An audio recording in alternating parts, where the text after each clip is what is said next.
মরহুমা বেগম খালেদা জিয়ার বড় সন্তান তারেক রহমান। আমি আজকে এখানে উপস্থিত সকল ভাইয়েরা এবং বোনেরা যারা উপস্থিত আছেন, মরহুমা বেগম খালেদা জিয়া জীবিত থাকাকালীন অবস্থায় যদি আপনাদের কারো কাছ থেকে কোনো ঋণ নিয়ে থাকেন, দয়া করে আমার সাথে যোগাযোগ করবেন, আমি সেটি পরিশোধের ব্যবস্থা করব ইনশাআল্লাহ। একই সাথে উনি জীবিত থাকাকালীন অবস্থায় ওনার কোনো ব্যবহারে, ওনার কোনো কথায় যদি কেউ আঘাত পেয়ে থাকেন, তাহলে মরহুমার পক্ষ থেকে আমি আপনাদের কাছে ক্ষমা প্রার্থী। দোয়া করবেন আল্লাহ তাআলা যাতে ওনাকে বেহেশত দান করেন। আসসালামু আলাইকুম। আসসালামু আলাইকুম।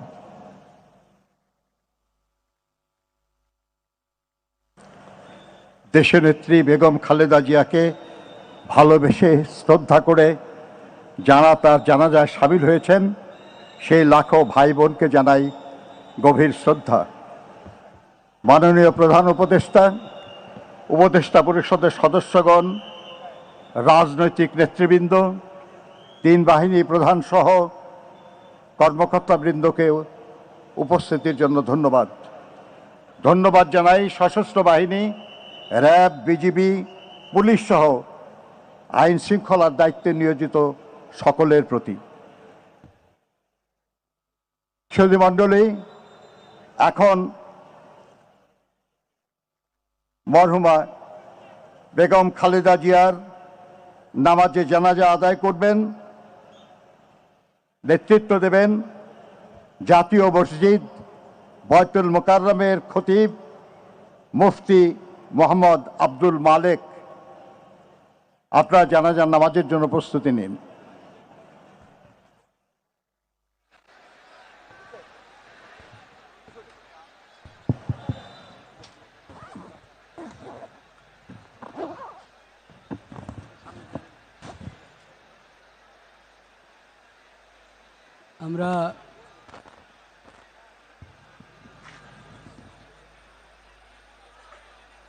আমরা সবাই ক্যাবলামুখী হয়ে দাঁড়াই এবং যদ্দূর পারি কাতার সোজা করি।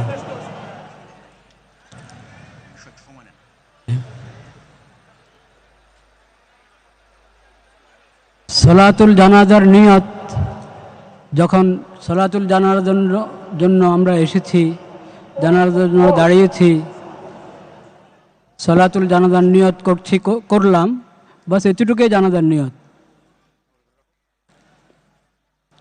4 তাকবীর হয় জানাজাতে। প্রথম তাকবীর আমরা হাত উঠাবো, প্রথম তাকবীর পরে সানা, দ্বিতীয় তাকবীর, এরপর দুরূদ শরীফ,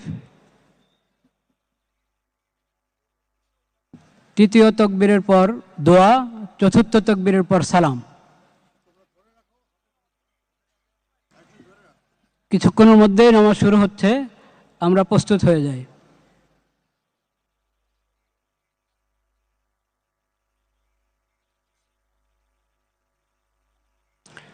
নমাজের ছবি তোলার কোনো প্রয়োজন নেই। নমাজের আবার ছবি হয় নাকি? এটা তো দোয়া, আল্লাহর দরবারে দোয়া করব।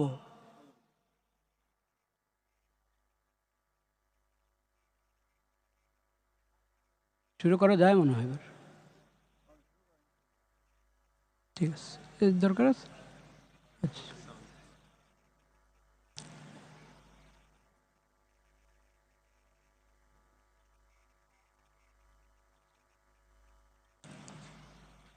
আল্লাহু আকবার।